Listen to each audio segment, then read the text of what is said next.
जय हिंद साथियों, आज इतिहास में हम मगध साम्राज्य के बारे में पढ़ेंगे। देखिए, हमने आपको बताया था कि जो हमारा भारत था ना, ठीक है, उस समय हमारे भारत में 16 महाजनपद हुआ करते थे, ठीक है। और अगर बात करें अपने उत्तर प्रदेश की, तो उत्तर प्रदेश में अकेले 8 महाजनपद हुआ करते थे, ठीक है। तो जो मगध साम्राज्य था, ठीक है, यह भी क्या था, उन महाजनपदों में से एक था, ठीक है। तो अगर हम बात करें मगध साम्राज्य की, तो ये सबसे शक्तिशाली महाजनपद था, ठीक है। तो सबसे शक्तिशाली महाजनपद पूछे तो कौन था? मगध साम्राज्य था आपका, ठीक है। अच्छा, इसकी वर्तमान स्थिति क्या है? देखिए, पूर्वी उत्तर प्रदेश, बिहार और पश्चिम बंगाल वाला जो क्षेत्र है, ये इसकी वर्तमान स्थिति, मतलब जो मगध साम्राज्य था आपका, ये पूर्वी उत्तर प्रदेश, बिहार और पश्चिम बंगाल के कुछ क्षेत्रों में फैला हुआ था, ठीक है। अच्छा, जो मगध साम्राज्य था, इसका उत्कर्ष कब से माना जाता है? तो जो 6वीं शताब्दी ईसा पूर्व है, वहाँ से इसका उत्कर्ष माना जाता है। अच्छा, अब बात आती है कि ईसा पूर्व क्या होता है। ईसा पूर्व को हम बीसी के नाम से जानते हैं, ठीक है। बीसी मतलब क्या होता है कि देखिए, बिफोर क्रिस्ट, मतलब जो ईसा मसीह है ना, इनके जन्म से जो भी पहले घटनाएं घटी हैं, उसको हम बीसी में लिखते हैं। किस में लिखते हैं? बीसी में, जिसे हम ईसा पूर्व के नाम से जानते हैं, ठीक है। और ईसा मसीह के जन्म के बाद की जितनी घटनाएं हैं, उसको हम एडी में लिखते हैं, ठीक है, यानी एनो डोमिनी। एडी का फुल फॉर्म क्या होता है? एनो डोमिनी, ठीक है, एनो डोमिनी ना, इसे हम ईसवी के नाम से जानते हैं। और बीसी ईसा पूर्व होती है, यानी ईसा मसीह के जन्म से पहले की घटनाएं बीसी में लिखी जाएंगी, और ईसा मसीह के जन्म की घटनाएं ईसा मसीह के जन्म के बाद की जो घटनाएं हैं, वो किस में? एडी में लिखी जाती हैं, ठीक है। चलिए, अब हम बात कर लेते हैं मगध साम्राज्य। देखिए, मगध साम्राज्य में जो इसका शासनकाल है, वो 544 बीसी से लेकर 185 बीसी तक था। बीसी जो है ना, हमेशा घटते क्रम में जाती है, ठीक है। तो 544 बीसी से लेकर 185 बीसी तक इसमें क्या किए थे? इन्होंने शासन किए गए, मतलब जो राजा थे यहाँ पे, वो शासन किए थे, ठीक है। तो मगध साम्राज्य का अगर आपसे शासनकाल पूछे तो 544 बीसी से लेकर 185 बीसी तक, ठीक है।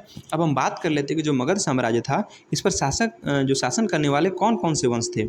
देखिए, इस पर एक हरेक वंश ने शासन किया, फिर शिशुनाग वंश ने शासन किया, नंद वंश ने शासन किया और मौर्य वंश ने शासन किया, ठीक है। यानी 4 वंश थे जिसने मगध साम्राज्य पर शासन किया था, ठीक है। तो मगध साम्राज्य में पूछे शासन करने वाले वंश कौन कौन से हैं, तो सबसे पहले आपका हरेक वंश था, उसके बाद शिशुनाग वंश आया, फिर नंद वंश आया, तब मौर्य वंश आया, ठीक है। आगे बात करते हैं कि प्राचीन मगध, ठीक है, प्राचीन मगध साम्राज्य के संस्थापक अगर पूछे आपसे तो बृहद्रथ था। कौन? बृहद्रथ। अच्छा, बृहद्रथ का पुत्र का क्या नाम था? तो जरासंध। बात कब की है? तो महाभारत कालीन बात हो रही है यहाँ पे, ठीक है। तो प्राचीन मगध साम्राज्य के संस्थापक पूछे तो बृहद्रथ, उसका पुत्र जरासंध, और ये कब था? ये महाभारत कालीन थे, ठीक है। अच्छा, मगध साम्राज्य का उल्लेख कहाँ मिलता है? तो अथर्ववेद में मिलता है। अच्छा, सबसे पहला पॉइंट तो ये आता है कि वेदों की संख्या कितनी होती है। तो वेदों की संख्या साथियों 4 होती है। कितनी? 4 होती है ना। कौन सा? ऋग्वेद, सामवेद, अथर्ववेद, यजुर्वेद, ठीक है। ऋग्वेद, सामवेद, अथर्ववेद, यजुर्वेद, ठीक है। जो ऋग्वेद है वो सबसे पुराना वेद माना जाता है आपका, ठीक है। तो पूछते सबसे पुराना वेद कौन सा है? तो ऋग्वेद है, ठीक है। तो मगध साम्राज्य का पहला उल्लेख कहाँ से मिलता है? अथर्ववेद से मिलता है, ठीक है। अब हमने आपको बता दिया कि इसमें कौन कौन शासन किए थे। तो हर्यक वंश ने किया था, शिशुनाग वंश ने किया था, फिर नंद वंश आया, उसके बाद मौर्य वंश आया, ठीक है। अब हम बात करते हैं हर्यक वंश की, ठीक है। हर्यक वंश, देखिए, हर्यक वंश को हम पितृहंता वंश के नाम से जानते हैं। पितृहंता वंश मतलब जो इनके बच्चे थे ना, अपने पिता की हत्या करके गद्दी पे बैठे थे, ठीक है, इसलिए इसको हम पितृहंता वंश कहते हैं, ठीक है। अब बात करें हम किसकी? हर्यक वंश की। तो इसका शासनकाल कब से कब तक था? तो 544 बीसी से लेकर 412 बीसी तक हर्यक वंश पे शासन हुआ था, ठीक है। तो हर्यक वंश के बारे में हमने क्या बताया कि इसे पितृहंता वंश के नाम से जानते हैं। 544 बीसी से लेकर 412 बीसी तक यहाँ पे शासन किया गया था, ठीक है। अच्छा, संस्थापक कौन थे? ठीक है, हर्यक वंश का पूछे संस्थापक तो बिंबिसार था। कौन? बिंबिसार, ठीक है। एक देखिए बिंबिसार है, एक बिंदुसार है। बिंदुसार मौर्य वंश में आते हैं और जो बिंबिसार ये हर्यक वंश के राजा हैं, ठीक है। तो सबसे पहले हम बात करते हैं किसकी? बिंबिसार की, ठीक है। और बिंबिसार किसके संस्थापक हैं? ये हर्यक वंश के संस्थापक है, ठीक है। इनका शासनकाल कब से कब तक रहा? जो बिंबिसार है, इनका शासनकाल जो है वो 544 बीसी से लेके 492 बीसी तक था। कितना? 544 बीसी से लेकर 492 बीसी तक, मतलब अगर देखें हम तो 52 वर्षों का इनका शासनकाल था, ठीक है। अन्य नाम क्या था इनका? बिंबिसार का अन्य नाम पूछे तो इसका अन्य नाम श्रोडिक था। क्या था? श्रोडिक, ठीक है। अच्छा, भारत के इतिहास का सबसे बड़ा अगर शासनकाल पूछे आपसे तो बिंबिसार का शासनकाल था। कितने वर्षों तक? हमने बताया ना 52 वर्षों तक, मतलब 544 बीसी से लेकर 492 बीसी तक ये वहाँ पे शासन किए थे, मतलब वहाँ का राजा यही थे। कौन? बिंबिसार, ठीक है। आगे हम बात करें, देखिए जो बिंबिसार था ना, ठीक है, बिंबिसार था, ये अंग महाजनपद को जीता था। किसको? अंग महाजनपद को। और वहाँ पे क्या किया, जीतने के बाद इनका एक पुत्र था जिसका नाम था अजातशत्रु, ठीक है, तो अपने पुत्र को वहाँ का उपराजा बना दिया। ठीक है, हमने क्या बताया कि बिंबिसार ने अंग महाजनपद को जीता और वहाँ अपने पुत्र अजातशत्रु को क्या बनाया, उपराजा बना दिया था। ठीक है, बिंबिसार ने राज्य विस्तृत करने के लिए विवाह संबंधों का सहारा लिया। अब समझिएगा, पहले क्या होता था कि जो राजा थे ना, अपनी सीमा, जो उनकी जो सीमा थी उस पर विस्तार किया करते थे। विस्तार करने का मतलब क्या, अपनी सीमा को बढ़ाने का काम करते थे। ठीक है, तो जो बिंबिसार था ना, ये अपनी सीमा को बढ़ाने के लिए क्या किया था, तो ये अपनी सीमा को बढ़ाने के लिए विवाह संबंधों का प्रयोग किया था। ठीक है, या ऐसे कह सकते हैं कि अपनी सीमा को बढ़ाने के लिए विवाह संबंधों का सहारा लिया था। ठीक है, इसकी पत्नी थी कितनी, 3। कौन कौन से समझिएगा, एक है महाकोशला, एक है चेलना, एक है क्षेमा। ठीक है, तो महाकोशला, चेलना और क्षेमा ये बिंबिसार की पत्नियां थी। ठीक है, अगर हम बात करें महाकोशला की, तो जो कौशल नरेश, ठीक है, कौशल नरेश कौन है, प्रसेनजीत, तो इनकी बहन थी। ठीक है, यानी जो महाकोशला थी ना, वो कौशल नरेश प्रसेनजीत की बहन थी। ठीक है, और क्या हुआ, जब शादी हुई थी बिंबिसार से महाकोशला की, जो प्रसेनजीत हैं इन्होंने क्या किया था, दहेज में काशी को दिया था। ठीक है, तो दहेज में किसको दिया था, काशी को दिया था। किसको, बिंबिसार को। ठीक है, तो बिंबिसार की शादी किससे हुई, महाकोशला से। वो किसकी बहन थी, तो कौशल नरेश प्रसेनजीत की बहन थी। दहेज में क्या मिला था, काशी मिला था। ठीक है, अब हम बात करते हैं चेलना की। ठीक है, देखिए चेलना जो थी ना, ये चेटक की पुत्री थी। ठीक है, किसकी पुत्री थी, चेटक की पुत्री थी। ठीक है, और चेलना कौन थी, बिंबिसार की पत्नी थी। अच्छा, क्षेमा भी कौन थी, ये भी बिंबिसार की पत्नी थी। तो ये भद्र प्रदेश की राजकुमारी थी। कौन, भद्र प्रदेश की राजकुमारी थी। ठीक है, हमने क्या बताया आपको कि बिंबिसार ने अंग महाजनपद को जीता और अपने पुत्र, जो उसका पुत्र था अजातशत्रु, उसको वहाँ का क्या बना दिया, उपराजा बना दिया। ठीक, अच्छा, उसके बाद जो बिंबिसार था अपने राज्य को बढ़ाने के लिए क्या काम करता था कि विवाह संबंधों का सहारा लेता था। मतलब ये क्या करता था, विवाह करता था। ठीक है, अच्छा, हमने बताया आपको महाकोशला इसकी एक पत्नी थी जो कि कौशल नरेश प्रसेनजीत की बहन थी। कौशल नरेश ने जब महाकोशला की शादी बिंबिसार से की तो उसने क्या किया था, काशी को दहेज में इनको दिया था। ठीक है, हम बात करते हैं चेलना की। चेलना कौन थी, बिंबिसार की पत्नी थी। ठीक है, और ये किसकी पुत्री थी, तो ये चेटक की पुत्री थी। किसकी, चेटक की पुत्री थी। ठीक है, चलिए आगे हम बात करते हैं क्षेमा।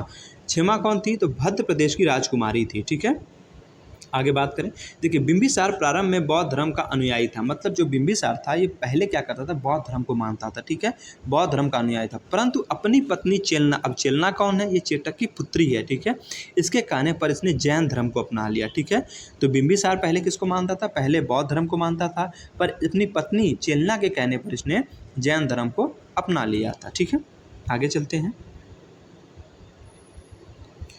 देखिए जो बिंबिसार है ना, अपनी राजधानी कहाँ बनाया था, तो अपनी राजधानी राजगृह को बनाया था। किसको, राजगृह को। ठीक है, बिंबिसार ने अपने ज्येष्ठ पुत्र दर्शक को उत्तराधिकारी बनाया। ठीक है, तो इसका मतलब देखिए इनके कई पुत्र थे, है ना, तो बिंबिसार का जो ज्येष्ठ पुत्र था यानी उसका नाम था दर्शक, उसको क्या बनाया, उत्तराधिकारी बनाया। ठीक है, परंतु जो अजातशत्रु था, ठीक है, अजातशत्रु, ठीक है, इसने क्या किया कि अपने पिता, इसका पिता कौन है, बिंबिसार, इसकी हत्या कर दी। और हत्या करने के बाद क्या किया कि गद्दी पर बैठा। तो हमने क्या बताया आपको कि जो हर्यक वंश है इसको हम पितृहंता वंश के नाम से जानते हैं। क्यों, क्योंकि यहाँ पे जितने भी बच्चे हुए हैं ना, अपने पिता की हत्या करके गद्दी पर बैठे हैं। ठीक है, इसलिए इसको हम पितृहंता वंश के नाम से जानते हैं। ठीक है, तो राजधानी कहाँ बनाया था बिंबिसार, राजगृह में।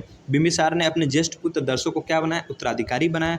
परंतु हुआ क्या था कि जो अजातशत्रु था ना, अजातशत्रु कौन था, इसका दूसरा बेटा था, तो इसने क्या किया कि अपने पिता बिंबिसार की हत्या करके गद्दी पर बैठा। ठीक है, पिता की हत्या करने के कारण अजातशत्रु को पितृहंता कहा गया। पितृहंता मतलब, पितृ मतलब पिता, हंता मतलब हत्या। ठीक है, यानी पिता की हत्या, तो पिता की हत्या करने के कारण अजातशत्रु क्या कहा गया, पितृहंता कहा गया था। ठीक है, अच्छा आगे बात करते हैं।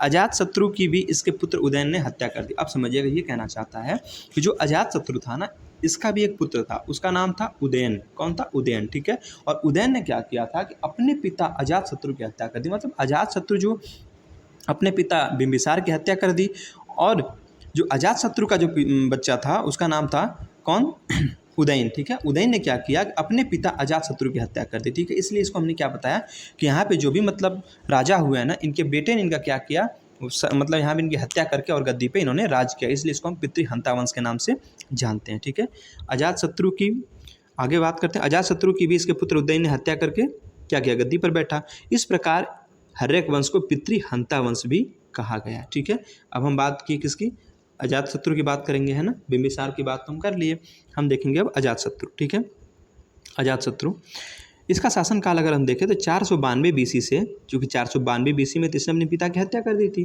तो 492 बीसी से लेकर 460 बीसी तक इसका शासनकाल था, किसका? अजातशत्रु का। ठीक है, अब जैसे अन्य नाम इसका क्या है, तो इसको हम कुड़िक के नाम से जानते हैं, कुड़िक यानी पितृहंता।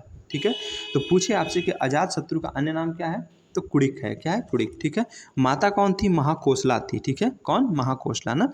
आगे हम बात करें 483 बीसी में प्रथम बौद्ध संगति हुई। देखिए, हम बात करेंगे बौद्ध धर्म की तो आपको बताएंगे जो बौद्ध संगतियाँ हैं ना, वो 4 बौद्ध संगतियाँ हुई थी। ठीक है, कब कब हुई थी उसके बारे में हम बौद्ध धर्म में चर्चा करेंगे। ठीक है, लेकिन जो पहली बौद्ध संगति थी वो 483 बीसी में हुई थी। ठीक है, जिसमें सप्तपर्णी राजगिरी और महाकश्यप अध्यक्ष था। ठीक है, तो अगर हम आगे बात करें, काशी के लिए प्रसेनजीत ने संघर्ष हुआ और विजय हुआ, ये समझिएगा, ये कहना चाहता है जो काशी था ना, अब काशी इसके पिता को मिला था। ठीक है, वहाँ के जो राजा थे प्रसेनजीत, उन्होंने अपनी बहन की जब शादी किया बिंबिसार से, तो काशी दहेज में दिया था बिंबिसार को। लेकिन जब इसने क्या किया, ठीक है, उस हिसाब से अजातशत्रु का कौन? प्रसेनजीत मामा हो गया। तो जब पिता की हत्या कर दिया तो प्रसेनजीत ने कहा कि भाई ऐसा है कि देखो, जो हम काशी जो हम तुम्हारे पिता को दिए थे दहेज में, अब तुमने तो अपने पिता की हत्या कर दी, तो वो काशी अब हमको वापस चाहिए। तो इसने क्या किया अजातशत्रु ने, ठीक है, अब काशी मतलब कौन? बनारस वाला जो क्षेत्र है। ठीक है, उसके लिए प्रसेनजीत, अब प्रसेनजीत कौन? इसका मामा है। ठीक है, तो अपने मामा से क्या किया इसने? युद्ध किया, और युद्ध करने के बाद क्या हुआ? युद्ध में विजयी हो गया। ठीक है, वही बात यहाँ बता रहा है कि काशी के लिए प्रसेनजीत से संघर्ष हुआ, मतलब युद्ध हुआ। ठीक है, एवं विजयी हुआ कौन? कौन विजयी हुआ? अजातशत्रु हुआ। ठीक है, और वाजिरा से विवाह हुआ, जो कि प्रसेनजीत की पुत्री थी। समझिएगा, ये कहना चाहता है कि जो प्रसेनजीत है ना, वो किसका मामा है? अजातशत्रु का मामा है। ठीक है, और उसकी एक लड़की थी, यानी प्रसेनजीत की लड़की थी, जिसका नाम था वाजिरा।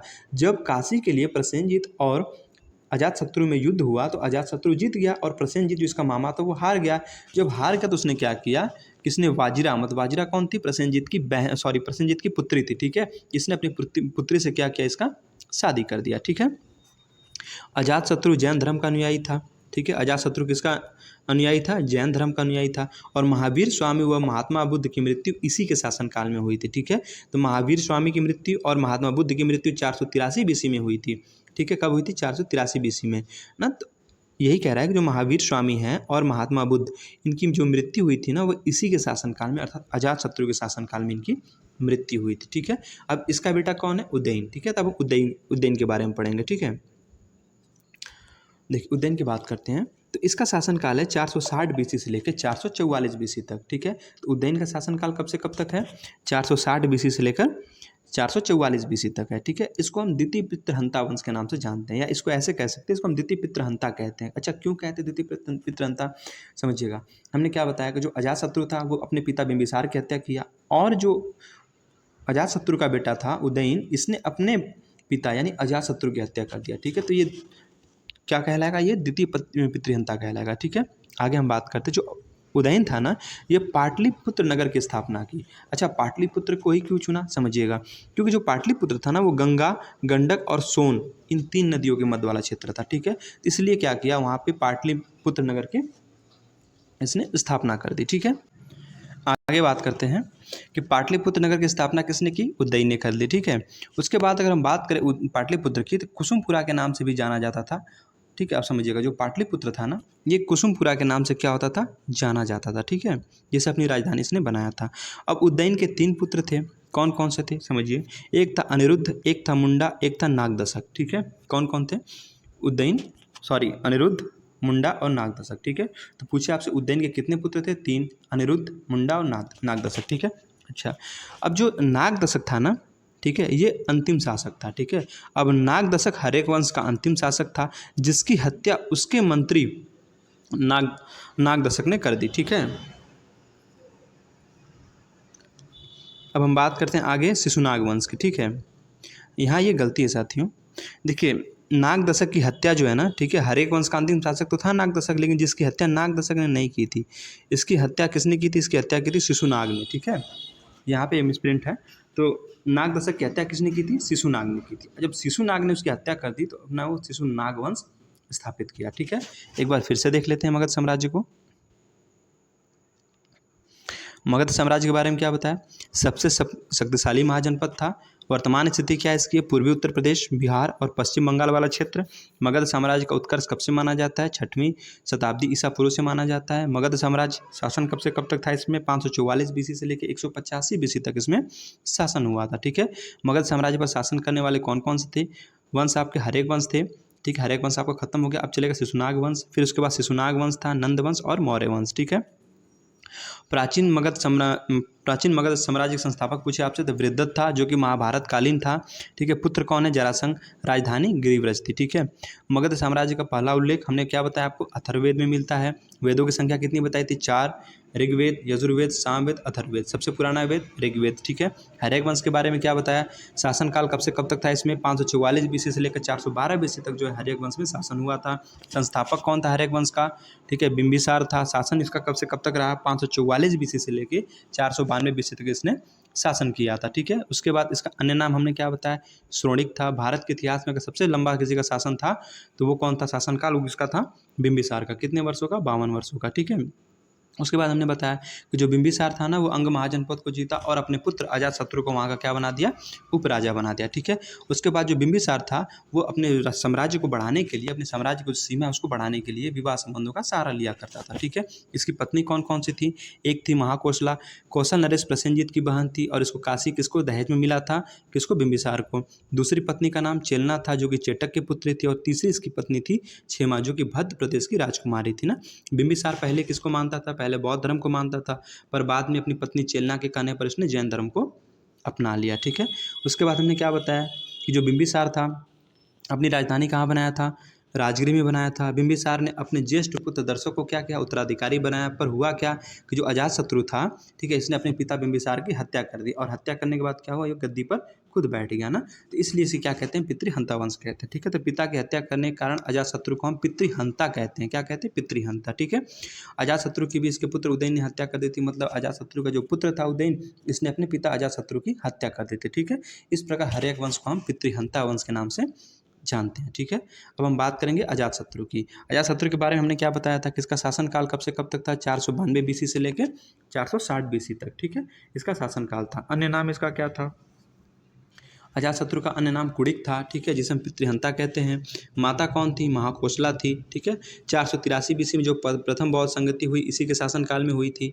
काशी के लिए जो प्रसेनजीत कौन था? अब इसका मामा है। ठीक है, प्रसेनजीत कौन है? इसका मामा है। तो काशी के लिए प्रसेनजीत से संघर्ष हुआ, मतलब कि काशी के लिए, ठीक है, हमने बताया था आपको कि जब बिंबिसार को काशी, जो प्रसेनजीत है, काशी किसमें दहेज में दिए थे। जब इसने क्या किया? अजातशत्रु ने अपने पिता की हत्या कर दी। ठीक है, तो इसका जो मामा था, मामा कौन है? प्रसेनजीत। तो इसने कहा कि भाई अब जो काशी हमको वापस कर दो, क्योंकि तुमने अपने पिता की हत्या कर दी। तो फिर इसके लिए क्या, वो काशी तो वापस करना नहीं चाहता था, जिसके लिए इसने क्या किया? प्रसेनजीत अर्थात अपने मामा से इसने युद्ध किया और युद्ध करने के बाद क्या हुआ? वो विजयी हो गया। जब विजयी घोषित हुआ, ठीक है, तो उसमें हुआ क्या था कि जो प्रसेनजीत थी उसकी एक पुत्री थी जिसका नाम हमने आपको क्या बताया था? वाजिरा बताया था। ठीक है, और वाजिरा से इसकी किसकी शादी हो गई? अजातशत्रु की शादी प्रसेनजीत ने कर दी। ठीक है, किससे? वाजिरा से। ठीक है, उसके बाद अजातशत्रु किसका अनुयायी था? ये जैन धर्म का अनुयायी था। मतलब जो अजातशत्रु था वो जैन धर्म को मानता था। महावीर स्वामी और महात्मा बुद्ध की जो मृत्यु हुई थी वो इसी के शासनकाल में हुई थी। ठीक है, आगे बात करें, अब बात करते हैं उदयन की। ठीक है, उदयन को हमने क्या बताया? इसे हम द्वितीय पितृहंता के नाम से जानते हैं। क्यों? क्योंकि इसने अपने पिता अजातशत्रु की हत्या कर दी थी और इसने अपनी जो राजधानी है, ठीक है, ऐसे कह सकते हैं, जो उदयन था ये एक नगर बसाया जिसका नाम था पाटलिपुत्र। अच्छा, उसको ही क्यों बसाया? क्योंकि वो गंगा, गंडक और सोन नदी के मध्य वाला क्षेत्र था ना। और जो पाटलिपुत्र है उसको हम कुसुमपुरा के नाम से भी जानते थे। ठीक है, जिसे अपनी राजधानी बनाया था। ठीक है, उदयन के 3 पुत्र थे। कौन कौन? अनिरुद्ध था, मुंडा और नागदशक था। नागदशक कौन था? हर्यक वंश का अंतिम शासक था। ठीक है, हमने अभी आपको बताया। और नागदशक, इसकी हत्या किसने कर दी? इसकी हत्या शिशुनाग ने कर दी। और जब शिशुनाग ने इसकी हत्या कर दी थी नागदशक की, तो अपना फिर कौन सा एक नया वंश बनाया जिसका नाम था शिशुनाग वंश। ठीक है, अब हम बात करते हैं शिशुनाग वंश की। ठीक है, यानी हर एक वंश हमारा समाप्त हो गया। अब हम बात करें शिशुनाग वंश की। तो देखिए, जो शिशुनाग वंश था ना 412 बीसी से लेकर 394 बीसी तक माना जाता है। ठीक है, संस्थापक कौन है? शिशुनाग है। राजधानी क्या बनाई? वैशाली बना दिया था। शिशुनाग ने अवंती को जीता था। ठीक है, अवंती को जीता था। और अवंती में कौन था? राजा प्रगोत थे। ठीक है, जिसको इसने क्या किया? पराजित किया था। ठीक है, हमने क्या बताया कि शिशुनाग वंश कब से कब तक था? 412 बीसी से लेकर 394 बीसी तक था। संस्थापक कौन था शिशुनाग वंश का? शिशुनाग था। इसका शासन कब से कब तक रहा? 412 बीसी से लेकर 344 बीसी तक जो है वो शिशुनाग का शासनकाल था। ठीक है। राजधानी किसको बनाई? तो वैशाली को इसने अपनी राजधानी बनाई थी। ठीक है। और शिशुनाग ने किसको जीता था? तो अवंती को जीता था। ठीक है। और वहाँ का राजा कौन था? राजा चंद्रप्रघोत था। ठीक है। जिसकी हत्या इसने, जिसको मतलब पराजित करके इसने इसको जीता था। ठीक। अब इसका बच्चा आता है जिसका नाम है कालाशोक। ठीक है। इसका बेटा था शिशुनाग का कालाशोक। ठीक है। अब इसने 394 से लेकर 366 बीसी तक इसने क्या किया? शासन किया। ठीक है। इसके शासनकाल में क्या हुआ था कि इसके शासनकाल में द्वितीय बौद्ध संगति हुई। ठीक है। कौन सी बौद्ध संगति? द्वितीय बौद्ध संगति। ठीक है। कब हुई थी? 383 बीसी में। ठीक है। कहाँ पे? वैशाली। और अध्यक्ष कौन थे? साब कमीर थे। ठीक है। साब कमीर यहाँ के कौन थे? वो अध्यक्ष थे। तो कालाशोक में हमने क्या बताया? कालाशोक का शासनकाल कब से कब तक था? 394 बीसी से लेकर 366 बीसी तक था। इसके शासनकाल में, कालाशोक के शासनकाल में क्या हुआ था कि द्वितीय बौद्ध संगति हुई थी। द्वितीय बौद्ध संगति कब हुई थी पूछे आपसे? तो 383 बीसी में। कहाँ पे? वैशाली में। अध्यक्ष कौन था? साब कमीर अध्यक्ष था। ठीक है। जब हम बौद्ध धर्म पढ़ेंगे तो वहाँ पे हम चारों बौद्ध संगतियों को पढ़ेंगे। ठीक है, अच्छे से। अब हम बात करते हैं कालाशोक की ना। तो कालाशोक ने पुनः पाटलिपुत्र को राजधानी बना दिया था। ठीक है। अब ये समझिए आप कि जो शिशुनाग था उसने किसको राजधानी बनाया था? वैशाली को। लेकिन जब कालाशोक वहाँ का राजा बना, ठीक है, जब कालाशोक गद्दी पर बैठा तो वो किसको राजधानी बनाया? तो पाटलिपुत्र को फिर से राजधानी बना दिया। ठीक है। इसके 10 पुत्रों में एक नंदीवर्धन अंतिम शासक हुआ था। ठीक है। तो कालाशोक के कितने पुत्र थे? 10 पुत्र थे, जिसमें से एक था नंदीवर्धन, जो कि किसका था? ये इसका नंदवंश का, सॉरी आपका शिशुनाग वंश का, ठीक है, क्या था? अंतिम शासक था। ठीक है। उसके बाद नंदीवर्धन की हत्या महापद्म नंद ने छुरा भोग कर दी। ठीक है। जो नंदीवर्धन था, अब नंदीवर्धन कौन था? हमने बताया ना, शिशुनाग वंश का अंतिम शासक था। अब इसकी हत्या किसने कर दी? तो नंदीवर्धन की हत्या जो है महापद्म नंद ने छुरा भोग कर दी थी। ठीक है। और फिर एक नया वंश का उदय हुआ जिसका नाम था नंदवंश। ठीक है। और महापद्म नंद ने नए वंश की स्थापना की जिसका नाम था नंदवंश। ठीक है। तो नंदवंश से पहले एक बार फिर से देख लेते हैं हम शिशुनाग वंश को। संस्थापक किसको हमने बताया? शिशुनाग को। शासन कब से कब तक था? 412 बीसी से लेकर 344 बीसी तक। राजधानी किसको बनाया? वैशाली को। शिशुनाग ने किसको जीता था? अवंती को। अवंती के राजा कौन थे? राजा चंद्रप्रघोत थे। ठीक है। जिसको इसने पराजित करके अवंती को जीत लिया था। उसके बाद इसका बेटा आया जिसका नाम था कालाशोक, ये गद्दी पर बैठा। तो ठीक है, ये कब से कब तक था शासन किया? तो 394 बीसी से लेकर 366 बीसी तक इसने शासन किया था। कालाशोक के शासनकाल में क्या हुआ था कि जो सेकंड बौद्ध संगति थी वो हुई थी 383 बीसी में। कहाँ पर हुई थी? वैशाली में। ठीक है। और अध्यक्ष कौन थे? तो साबर कमीर थे। ठीक है। अच्छा, कालाशोक ने क्या किया कि पुनः पाटलिपुत्र को अपनी राजधानी बना लिया था। कालाशोक के 10 पुत्र थे। ठीक है। और 10 पुत्र में जो एक उनका पुत्र था उसका नाम था नंदीवर्धन, जो कि नंद वंश का, सॉरी शिशुनाग वंश का, ठीक है, शिशुनाग वंश का क्या था? अंतिम शासक था। ठीक है। उसके बाद जो नंदीवर्धन था, जो कि शिशुनाग वंश का अंतिम शासक था, उसकी जो हत्या है वो महापद्म नंद ने छुरा भोग कर दी थी। ठीक है। उसके बाद जो महापद्म नंद ने एक नए वंश की स्थापना कर दी। ठीक है। उसका नाम क्या था? नंदवंश नाम था। क्या था? नंदवंश। ठीक है। नंदवंश, इसका शासनकाल कब से कब तक है? 344 बीसी से लेकर 323 बीसी तक, मतलब इसका शासनकाल छोटा है। ठीक है। तो नंदवंश 344 बीसी से लेकर 323 बीसी तक इसका शासनकाल था। ठीक है। संस्थापक हमने बता दिया आपको, महापद्म नंद थे। अन्य नाम अगर पूछते आपसे कि महापद्म नंद के अन्य नाम क्या हैं, जिसको उग्रसेन के नाम से जानते हैं, एकराट के नाम से जानते हैं, सर्वछत्रांतक के नाम से जानते हैं, और परशुराम का सेकंड अवतार के नाम से इसको जानते हैं। ठीक है। ये इंपॉर्टेंट बन जाता है कि महापद्म नंद का अन्य नाम क्या है। तो उग्रसेन, एकराट, सर्वछत्रांतक, परशुराम का सेकंड अवतार। ठीक है। अच्छा, इसके समकालीन कौन था? तो इसके समकालीन पाणिनि था। कौन? पाणिनि। ठीक है। नंदवंश खत्म। अब हम बात, सॉरी हाँ, नंदवंश में आपको महापद्म नंद बता दिया। अब हम बात करेंगे धनानंद। ठीक है। धनानंद कौन था? ये नंदवंश का ही शासक था एक। ठीक है। और ये जो है धनानंद ना, ये नंदवंश का अंतिम शासक था। ठीक है। कौन था? अंतिम शासक था। देखिए धनानंद, इसे अग्रमीज नाम से भी जाना जाता है। किस नाम से? अग्रमीज के नाम से। ठीक है। सिकंदर का आक्रमण 326 बीसी में इसी के शासनकाल में हुआ था। ठीक है। जो सिकंदर का आक्रमण था, ठीक है, सिकंदर, तो सिकंदर का आक्रमण जो है इसी के शासनकाल में, अर्थात 326 बीसी में हुआ था। ठीक है। अब सिकंदर के बारे में आगे हम चर्चा करेंगे।